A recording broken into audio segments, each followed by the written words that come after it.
ایک روایت میں ہے کہ 10 گھٹ گئی نماز، اور ایک میں ہے کہ 5 نماز گھٹی، 5 وقت کی نماز گھٹ گئی۔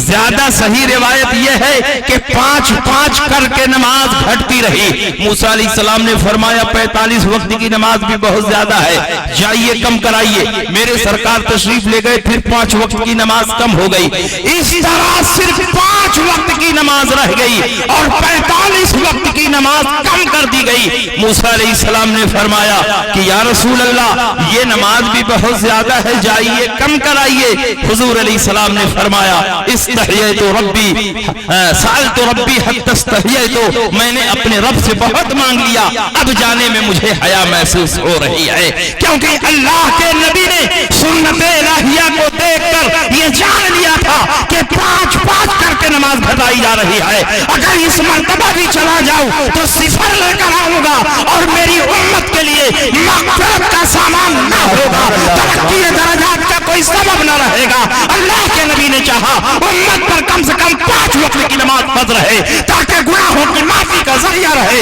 اور ترقی درجات کا سبب موجود رہے۔ سبحان اللہ سبحان اللہ۔ اللہ کے نبی سید عالم صلی اللہ علیہ وسلم فرماتے ہیں اپنے رب سے بہت سوال کی، اب مجھے حیا آتی، تو گویا 45 وقت کی نماز کو کم کرانے کے لیے اللہ کے نبی کو 9 بار جانا پڑا، اور پہلی بار جب تشریف لے گئے تھے، جب نماز کی فرضیت عطا کی گئی تو اس کو ملا لیا جائے تو 10 مرتبہ اللہ کے حضور میرے سرکار حاضر ہوئے، اور 10 مرتبہ ماتھے کی نگاہوں سے رب کی ذات کا مشاہدہ کیا۔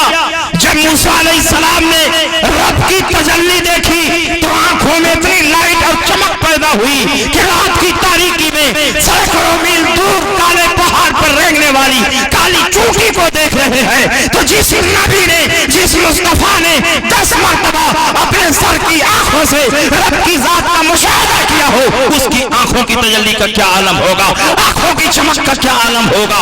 اس کی آنکھوں سے کائنات کا کوئی ذرہ پوشیدہ نہیں رہ سکتا ہے۔ اسی لیے اعلیٰ حضرت فرماتے ہیں اور کوئی غائب کیا تم سے نہا ہو بلا، جب خدا ہی نہ چھپا تم پہ کرے۔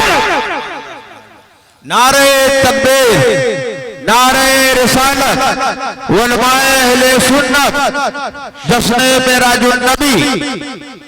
آپ سوچ رہے ہوں کہ رب کے دیدار کا کیا مقام اور مرتبہ ہے، اس میں کون سی ایسی خاص بات ہے؟ تو مسلم کی حدیث نگاہوں کے سامنے رکھی۔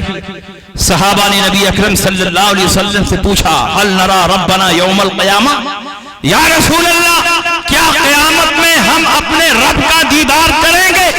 تو اللہ کے نبی نے فرمایا بے شک سارے مسلمان رب کی زیارت کریں گے، رب کا دیدار کریں گے۔ تو بعض صحابہ کو بڑی حیرت ہوئی، حیرت اس بات پر نہیں ہوئی کہ دیکھیں گے کہ نہیں دیکھیں گے، حیرت اس بات پر ہوئی کہ دیکھنے کی کیفیت کیا ہوگی، دیکھنے کی شان کیا ہوگی۔ اللہ کے نبی نے سوال کو محسوس کر لیا۔ اللہ کے نبی ارشاد فرماتے ہیں اچھا بتاؤ، اگر دن میں سورج چمک رہا ہو اور اس کے اوپر گرد و غبار نہ ہو، بدلی نہ ہو، تو اس سورج کو دیکھنے کے بعد شبہ ہوتا ہے کہ یہ سورج ہے یا کوئی اور چیز۔ صحابہ نے کہا کچھ بھی شبہ نہیں ہوتا، ہر دیکھنے والا محسوس کرتا ہے کہ یہ سورج ہے۔ اللہ کے نبی نے فرمایا اگر 14ویں رات کا چاند جگمگا رہا ہو اور اس پر بدلی نہ ہو، غبار نہ ہو، تو کیا دیکھنے والے کو دیکھنے میں کچھ تکلیف ہوتی ہے؟ اللہ کے نبی نے، صحابہ نے فرمایا کچھ تکلیف نہیں ہوتی، 14ویں رات کے چاند کو ہر آدمی آسانی کے ساتھ دیکھ لیتا ہے۔ اللہ کے نبی نے فرمایا بالکل اسی شان سے تم اپنے رب کا دیدار کرو گے، اور جب دیدار کرو گے تو ذرہ برابر شبہ نہیں ہوگا کہ ہم رب کا دیدار کر رہے ہیں، اور جب دیدار کرو گے تو دیدار کرتے وقت ذرہ برابر تمہاری آنکھوں کو کوئی تکلیف بھی نہیں۔ اللہ کے نبی نے ارشاد فرمایا کہ جب حساب و کتاب ہو جائے گا اور سارے جنتی جنت میں چلے جائیں گے، دوزخی دوزخ میں چلے جائیں گے، تو پروردگار عالم جنتیوں سے فرمائے گا کہ اے میرے جنتیوں، کیا تمہیں کسی بات کی خواہش ہے؟ کیا تمہیں کوئی اور چیز چاہیے؟ سارے جنتی پکاریں گے پروردگار تو نے ہماری امیدوں سے بہت زیادہ عطا فرمایا، تو نے جنت دی، جنت کی نعمتیں دی، جنت کی بہاریں دی، اب ہمیں کسی چیز کی خواہش نہیں نہیں ہے, ہماری خواہشات سے بہت زیادہ تو نے عطا فرمایا ہے. اچانک پروردگار عالم حجاب اٹھائے گا اور سارے کے سارے جنتی رب کا دیدار کرنے لگیں گے. رب کے دیدار میں اتنا مست اور بے خود ہو جائیں گے کہ جب پروردگار عالم ان کے نگاہوں کے سامنے حجاب ڈالے گا تو سارے جنتی بے چین و بے قرار ہو کر کہیں گے, اے میرے پروردگار, کاش تو نے جنت نہ دی ہوتی, جنت کی نعمتیں نہ دی ہوتی, جنت کی بہاریں نہ دی ہوتی, صرف اپنا دیدار کراتا رہتا تو یہ تو جنت سے بڑھ کر ہے. اسی کو قرآن نے فرمایا, للذین احسنوا الحسنى وزیادۃ, جنہوں نے نیک عمل کیا ان کے لیے حسنہ یعنی جنت ہے, وزیادۃ, اور جنت سے بڑھ کر ایک چیز ہے. جنت سے بڑھ کر کیا چیز ہو سکتی ہے؟ یہ رب کا دیدار ہے, رب کی رویت. تو نبی اکرم صلی اللہ علیہ وسلم معراج پر تشریف لے گئے اور جب آپ تشریف لائے تو فرمایا, میرے پروردگار نے مجھے شفاعت کبریٰ کے منصب پر فائز کیا, مجھے اس بات کا اختیار اور پاور دیا کہ میں جس کی چاہوں شفاعت کر دوں اس کے لیے جنت واجب ہو جائے. اللہ کے نبی سید عالم صلی اللہ علیہ وسلم نے ارشاد فرمایا, میری امت کے 70,000 افراد بغیر حساب و کتاب کی جنت میں جائیں گے. وجوہہم کالقمر لیلۃ البدر, ان کا چہرہ 14ویں رات کے چاند کی طرح چمک رہا ہوگا.